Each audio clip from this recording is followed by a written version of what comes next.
bikin perwali, terus bikin kebijakan-kebijakan menyasar ke pemerintah supaya membuat kebijakan yang menghentikan pernikahan anak usia dini.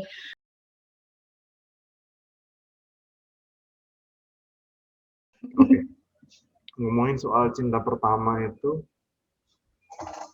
kadang membuat kita satu nggak fokus, kedua membuat kita selalu berdebar-debar ketika bertemu dengan sosok si cinta pertama ini. Nah, ngobrolin tentang cinta pertama, ada nggak cinta pertamanya waktu SMA? Waktu SMA.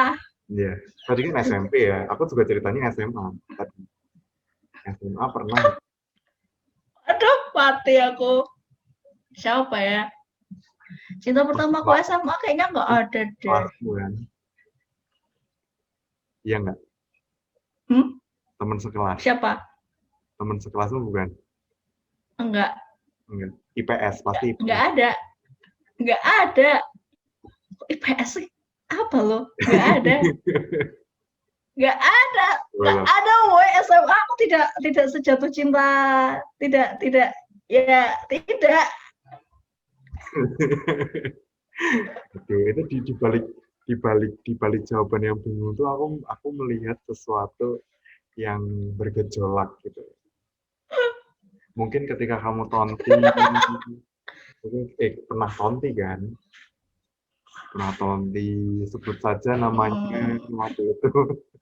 Mungkin ada kan, aku tahu tuh personil-personilnya tonti gitu. Siapa, woy? Siapa? Enggak. Atau di luar. Enggak mau. Atau di luar sekolah mungkin. Enggak ada. Benar enggak ada SMA. Dan enggak mau ngaku, tidak apa-apa. Tidak apa-apa, enggak mau ngaku. Oke, ngomongin tentang cinta pertama, kita juga ngomongin tentang bagaimana kita mengelola perasaannya. Kalau kamu ngelihat anak zaman sekarang itu cinta tuh kayak gimana sih? Gimana? Anak-anak zaman sekarang. Anak zaman sekarang kalau jatuh cinta anak itu sebenarnya definisi anak versi apa nih? Versi remaja United kali Nation? ya, remaja kali ya, Remaja, usia 12 sampai 18 tahun ya. 5 tahun misalnya, seumuran kita gitu. Kamu lihat fenomena usia 12. Jatuh cinta anak-anak zaman sekarang ya.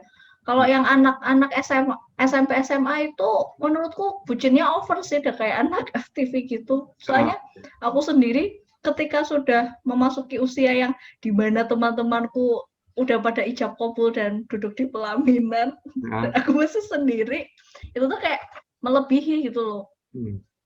Pernah nggak sih kamu kayak menemukan mereka tuh tiktokan gitu sama Ayang Beb gitu, Ayang Beb bikin konten-konten kayak gitu. Iya, paginya mama papa, astaga kayak seriously, kamu tuh sekolah aja dulu, benerin dulu akhlakmu, benerin dulu nilaimu. Oh, kamu udah pinter gitu, udah ikut olimpiade, oke lah pacaran. Maksudku bukannya pacaran itu menghambat, enggak, sambil belajar juga sih emang cari jodoh untuk belajar mengenai pacaran anak SMP SMA. Menurutku tuh kayak lebih mengenal berhubungan dengan lawan jenis sih, karena kan biasanya orang kan cenderung nyaman kok dia memiliki kesamaan gitu, cewek sama cewek, teman cowok sama cowok, curhat gitu kan. Terus anak zaman sekarang tuh ya udah kayak pacarannya ya cuma buat main-main aja dan untuk status dipamer di sosial media, yang terus nanti jalan-jalan ke sana kemari sama Ayang Beb gitu, yang bikin konten-konten apalah gitu sih. Ya, mungkin tidak semuanya seperti itu. Ada yang mungkin pada akhirnya menjalani dengan serius dan berlanjut ke bahtera rumah tangga mungkin ya di masa depan. Ada juga yang seperti itu memang. Tapi pada dasarnya ketika kamu pacaran ataupun jatuh cinta, kamu ingat dong tugas tanggung jawabmu dulu sebagai seorang anak. Kamu sekolahmu dulu selesaiin, pendidikanmu benerin, karirmu bagus, sehingga ya apa yang orang tuamu perjuangkan, apa namanya, kerja keras, penting tulang, berkeringat banyak banget buat kamu, ya itu ada harganya, ada hasilnya gitu. Jangan sampai ketika kamu keasikan pacaran itu semuanya ludes, jangan. Gitu sih. Karena kan sekarang mungkin lebih kayak jatuh cintanya, cinta pertama itu lebih kayak showing something to others that aku lagi ada di in relationship gitu kan. Nah, lalu yang selalu ditakutkan oleh kita, mungkin juga kamu juga adalah ketika kita ada di sebuah in relationship, ketika kamu ada di sebuah in relationship atau orang lain ada di in relationship, kalau misalnya mereka nggak bisa mengendalikan, ujung-ujungnya adalah kurangnya pengendalian sehingga yaitu ada married by accident mungkin. Nah, menurut kamu ada nggak di dalam lingkunganmu yang sampai seperti itu?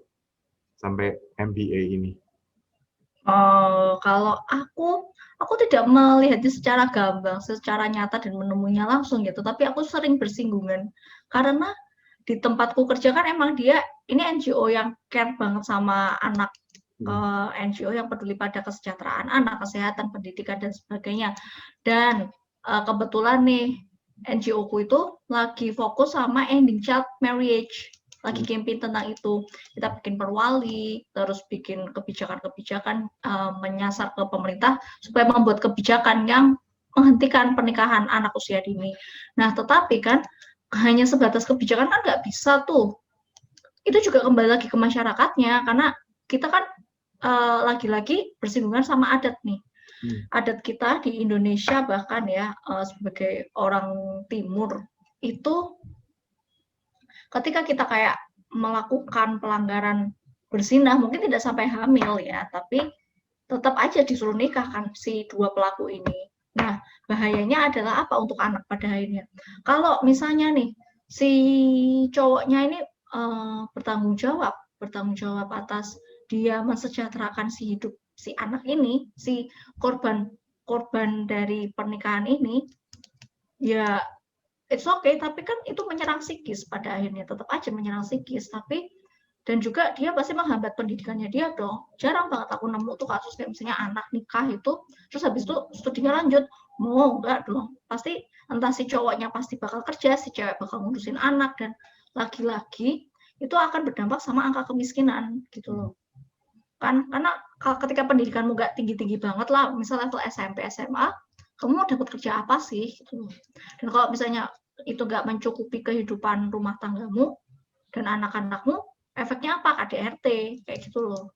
Makanya kita kan dengan program menghentikan pernikahan anak usia dini ini tuh harapannya nih memutus satu mata rantai kemiskinan, dua memutus kasus KDRT khususnya sama perempuan nih, tiga sama meningkatkan pendidikan anak nih, mencegah angka putus sekolah nih. Ini nih penting-penting banget nih. Gitu sih. Karena ya itu adalah suatu hal yang memprihatinkan kita saat ini ya. Bahkan juga di Instagram, di sosial media lain itu udah nggak malu-malu lagi. Lu pegang-pegang tangan, lu pegang-pegang bahu, kepala, sampai di bagian yang mungkin lebih intim mungkin. Dan itu juga menjadi hal yang memprihatinkan ya. Nah, kalau kamu punya gambaran ideal sendiri nggak sih tentang pacaran, soal cinta pertama, soal hubungan antara seorang laki-laki dan perempuan, ada nggak gambaran ideal soal pacaran itu sendiri? Kalau aku personal sih gini, jatuh cinta itu urusan lain ya. Setelah aku belajar biologi, pada akhirnya aku menyadari bahwa jatuh cinta itu adalah proses hormonal, di mana kamu masih bisa mengendalikannya gitu kan. Kalau misalnya kamu memang ada hasrat untuk sampai ke yang hubungan itu tuh pasti bisa ditahan gitu loh ketika akal sehatmu main. Tapi kalau kamu membiarkan naluri, ya kita jujur aja nih, manusia itu tetap mamalia kan, jatuhnya juga mirip aja sama hewan, cuma berakal budi kan. Nah, gunakanlah akal budimu ketika kamu jatuh cinta dan sampai ke tahap itu birahilah kasarnya gitu kan. Itu kamu masih bisa mengendalikan sampai situ gitu, untuk mencegah terjadinya hal-hal yang tidak diinginkan misalnya. Nah, lalu kalau aku konsep pacaran yang ideal itu ya ketika satu sama-sama mau, terus ada komitmen sebelumnya gitu loh, komit bahwa ada batas-batasan yang harus dibangun di situ. Kamu ada perjanjian yang kamu bangun sama pasanganmu gitu. Terus juga apa ya? Ya ini sih, jangan sampai itu mematikan karirmu, jangan sampai mematikan pendidikanmu, jangan sampai kayak kamu ya jatuh cinta emang semanis itu, tetapi dia tidak akan menghasilkan menghasilkan uang dalam hidupmu dan dia tidak akan membuat kamu kenyang kan. Kamu akan tetap harus bekerja, kamu masih punya tanggung jawab di luar sana, jangan terus kamu terlena sama cinta itu. Cinta. Gitu sih, Pak. Oke, berarti tentu semua punya gambaran ideal gimana pacarannya. Tapi ya itu salah satu yang memprihatinkan adalah pacaran anak-anak zaman sekarang tuh lebih vulgar, gitu ya, lebih vulgar gitu, daripada mungkin zaman bapak ibu kita, zaman-zaman yang dulu-dulu gitu ya. Nah, kalau kamu sendiri, kamu pengen ngasih pesan apa sih buat anak-anak muda yang mungkin sekarang sedang in relationship atau sedang kasmarannya dengan teman-teman sekelasnya mungkin, atau sampai mencontek? Mencontek ya. Apa ya pesanku gini sih, ketika kamu jatuh cinta nikmati oke. Kalau akhirnya kamu mau PDKT sama dia dan pacaran silakan. Cuma tolong dong jangan melebihi dari kami yang jomblo yang sudah usia-usia matang menikah ini. Oh, lo 25 lo kita. 25, coy. 25. Kamu udah pernah pacaran belum sih, Fa? By the way. Kasih tau nggak ya? Kasih tau nggak ya? Kita jomblo perak gak sih? Jomblo. 25 tahun tidak menjalin hubungan apapun. Jomblo perak. Jomblo perak ini.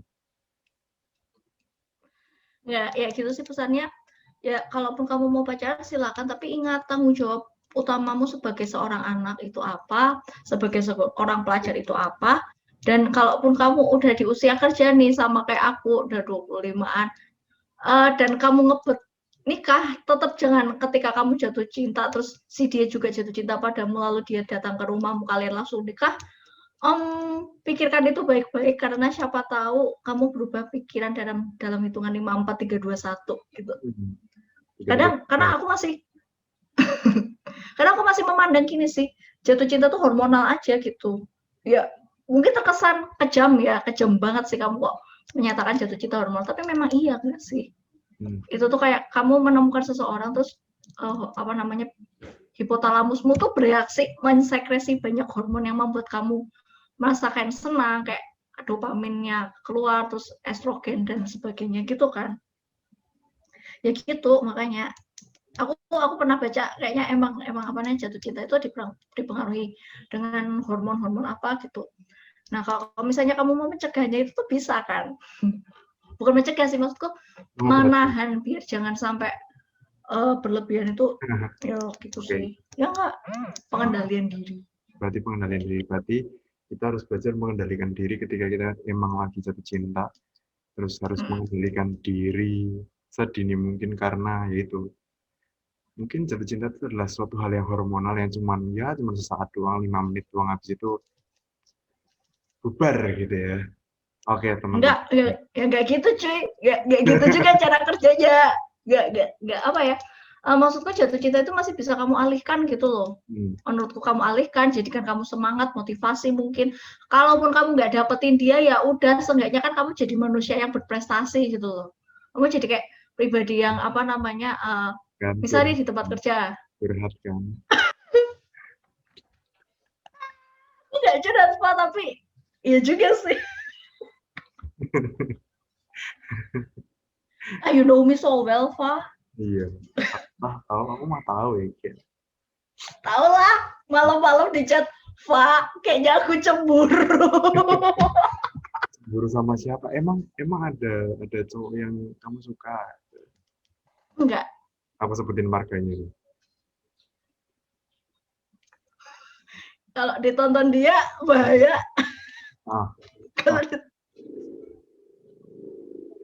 Kalau ditonton dia bahaya, kamu tuh mau mempublishnya cuy.